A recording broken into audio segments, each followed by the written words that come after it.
సుమన్ టీవీలో మీ business promotions కోసం ఈ కింది నెంబర్ను సంప్రదించగలరు.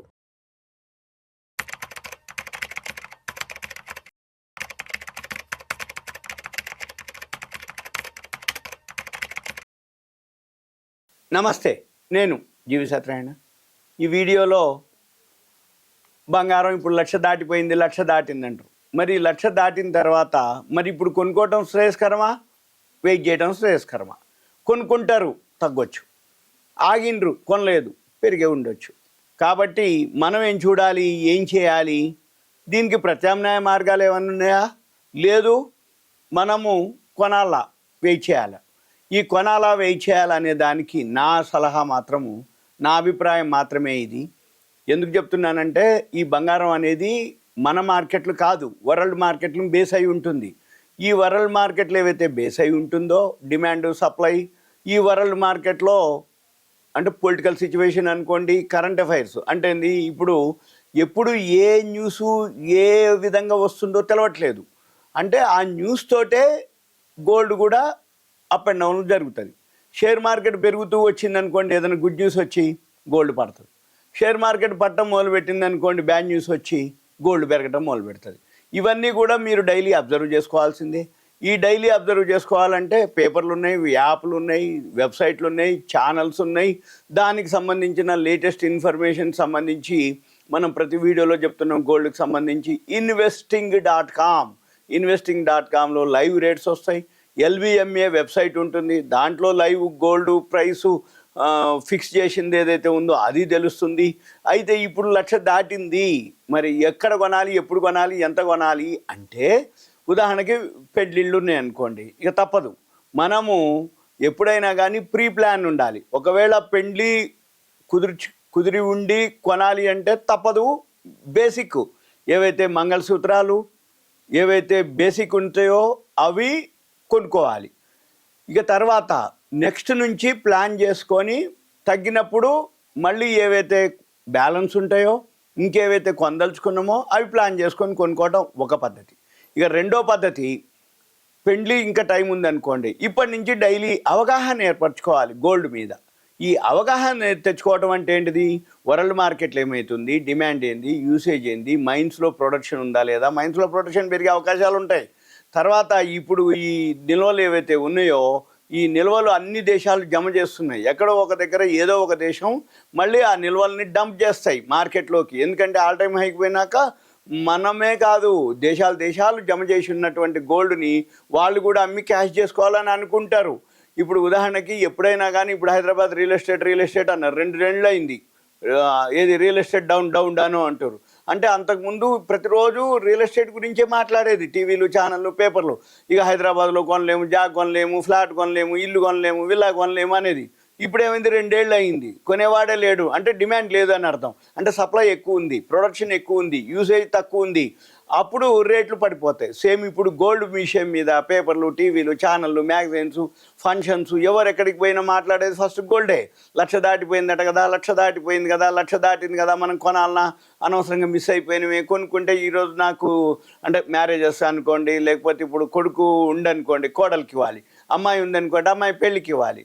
అరే అనవసరంగా కొంటే పోయేది, మనం ఊటీనే ఏదో డిపాజిట్ చేసినాం, దాంట్లో ఏమి రాలేదు, కానీ గోల్డ్ బాగా పెరిగిపోయింది. ఇప్పుడు అదే పైసలతోటి గోల్డ్ కొనాలంటే ఎక్కువ రేటు పెట్టి కొనాల్సి వస్తుంది. 1,00,000 రూపాయలు అయిపోయింది, 1,00,000 రూపాయలు దాటిపోయింది, మనం కొనవలసిన బంగారం చాలా తక్కువ వస్తుంది. ఇవన్నీ ఉంటాయి అన్నమాట. అయితే ఇప్పుడు ఏం చేయాలి డెసిషన్? అయితే ఏదైతే అవసరం ఉందో అంతవరకే కొనుక్కోండి, మళ్ళీ ఎప్పుడో ఒకసారి తగ్గుద్ది. చాలామందికి ఎలా ఉంటుంది అంటే, తగ్గినప్పుడు ఏమనిపిస్తుంది తెలుసా, ఇంకా తగ్గుద్దిలే ఇప్పుడేం కొనాలిలే అంటారు. పెరిగినప్పుడు అప్పుడు తొందరపడతారు, ఇక అబ్బో ఇక వెనక్కి రాదు ఇక అని, ఇక బాగా హైలో వెళ్ళినాక అప్పుడు కొనడం మొదలు పెడతారు. ఎప్పుడైనా ఎవరైనా అంటే ఏంటంటే, తగ్గినప్పుడు ఎవరన్నా అంటే అబ్జర్వ్ కనుక చేస్తూ ఉండి మీరు కనుక అవగాహన ఏర్పరచుకుంటే ఓకే, ఇక ఇంతవరకు వచ్చింది. అయితే దీనికి టెక్నికల్ ఉంటాయి, గ్రాఫ్లు ఉంటాయి కొన్ని. అంటే బాటంకి వచ్చినాక మళ్ళీ ఎక్కడి నుంచి సపోర్ట్ తీసుకుంది, అంటే పెరగడానికి రెడీగా ఉందో చూసుకొని అక్కడ మనం కొనుక్కోవాల్సిన అవసరం ఉంటుంది. అయితే ఇప్పుడు 1,00,000 దాటింది కాబట్టి ఇప్పుడు జనరల్గా ఏంటంటే ఈ మధ్య కాలంలోనే ఫాస్ట్గా పెరిగింది. అంతకుముందు అంత లేదు. ట్రంప్ కంటే ఎలక్షన్స్ అమెరికా కంటే కూడా మామూలుగానే ఉంది.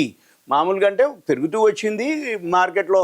ఇన్ఫ్లేషన్ అనుకోండి, ఇక ద్రవ్యోల్బణం అనుకోండి, రూపాయి విలువ ఆ, పడిపోవటం అనుకోండి, డాలర్ షేర్ మార్కెట్ బాగుంది కాబట్టి అప్పటి వరకు కొంచెం బాగానే ఉంది. ఈ మధ్యకాలంలో ఫాస్ట్గా ఎప్పుడైతే అమెరికా ఎలక్షన్స్ అయిపోయినాయో, ట్రంప్ రావడం జరిగిందో, ట్రంప్ వచ్చిన తర్వాత ఆయన సుంకాలు టారిఫ్లు అంటామో, దాంతో మార్కెట్లో వెమ్మటి అస్థిరత ఏర్పడటం, దాంతో ఫాస్ట్గా ఈ మధ్యకాలం ఇంకా ఫాస్ట్గా డాలర్లు రోజు 80-100 పెరగటం మొదలుపెట్టింది.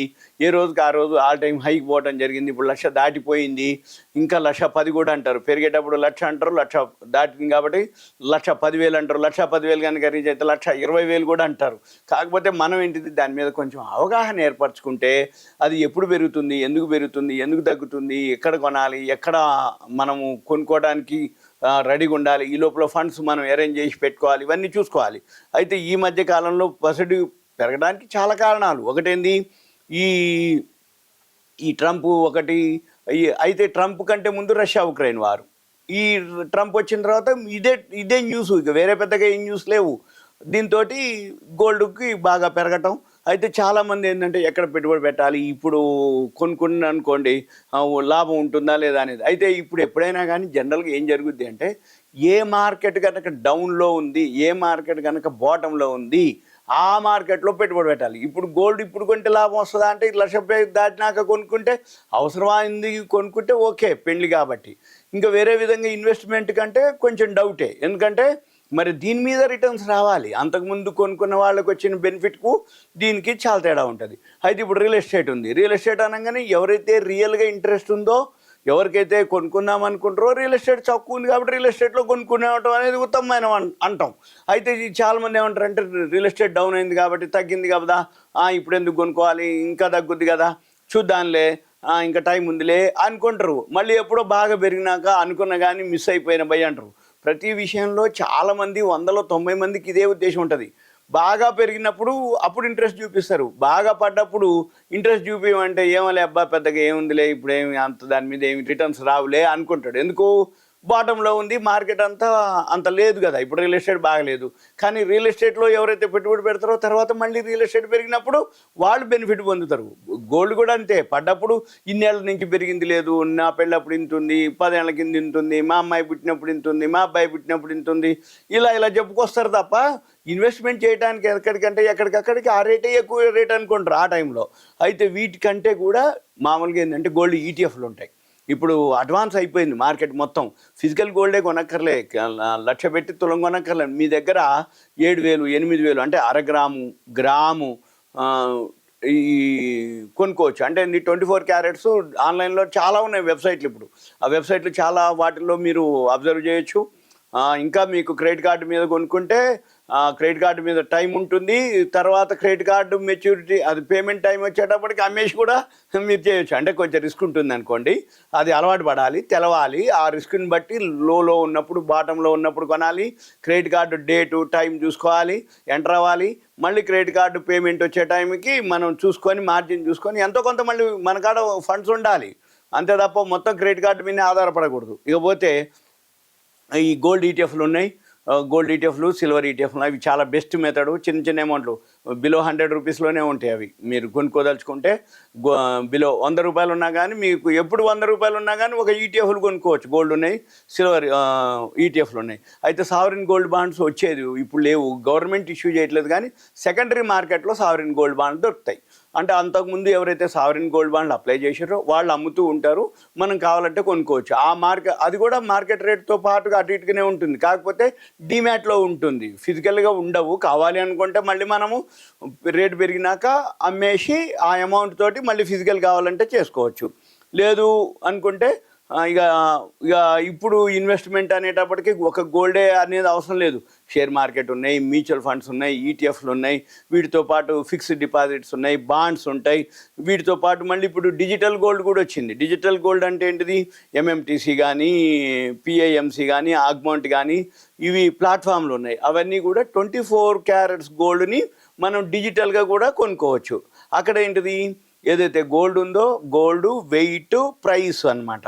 తర్వాత దాన్ని మనం కావాలి అనుకుంటే గోల్డ్గా ఫిజికల్గా మార్చుకోవచ్చు, లేదు రిడీమ్ కూడా చేసుకోవచ్చు. మనం లేదు అంటే అమ్ముకోవచ్చు కూడా. అంటే ఫిజికల్ గోల్డ్ చేసుకోవచ్చు, రిడీమ్ చేసుకోవచ్చు, రేటు పెరిగితే మనము ఎగ్జిట్ కూడా కావచ్చు. ఇది డిజిటల్ గోల్డ్ అనమాట. అంటే ఏంది, గోల్డ్ మీద ఏదైతే ఉందో మనం ఆ గోల్డ్కి సంబంధించి ఏదైతే ఉందో ముందు గోల్డ్ మీద ఇన్వెస్ట్ చేయాలన్నా అయితే జనరల్గా ఏం జరుగుద్ది అంటే ఈ గోల్డ్ 24 క్యారెట్స్ అయితే ప్రాబ్లం లేదు. ఎందుకోసం అంటున్నంటే ఎక్కువ అవసరం లేదు. అంటే మన దగ్గర చిన్న అమౌంట్ ఉన్నా 1/2 గ్రాము కొనుక్కొని పెట్టుకోవాలి. కొంచెం మొత్తం అంటే ఏంది, సపోజు ఏదైతే ఆర్నమెంట్స్ చేయించుకుందామని అనుకుంటామో ఆర్నమెంట్స్ చేయించుకునే టైంకి ఈ 24 క్యారెట్స్ గోల్డ్ కాయిన్స్ ఏవైతే ఇచ్చేస్తామో ఏ షాప్లో ఇచ్చినా ఎనీ జ్యువెలరీ షాప్లో ఇచ్చేసి ఓన్లీ వేస్టేజ్ని తీసుకొని వాళ్ళు 916 కేడిఎం 22 క్యారెట్స్ గోల్డ్ ఆర్నమెంట్స్ మనకిస్తారు. అయితే అప్పుడు ప్రైస్తో పని లేదు. ప్రైస్ ఏంటిది, పెరగొచ్చు తగ్గొచ్చు, మనకు సంబంధం లేదు. మనం ఎంత గోల్డ్ ఇచ్చినాం, ఎంత ఆర్నమెంట్స్ తీసుకున్నాం, దానికి సంబంధించినటువంటి వేస్టేజే మనకు ఇచ్చేది ఉంటుంది. కాబట్టి మనకు అటువంటి ఇబ్బంది ఏం లేదు. ఓకే, ఉంటా. Thank you.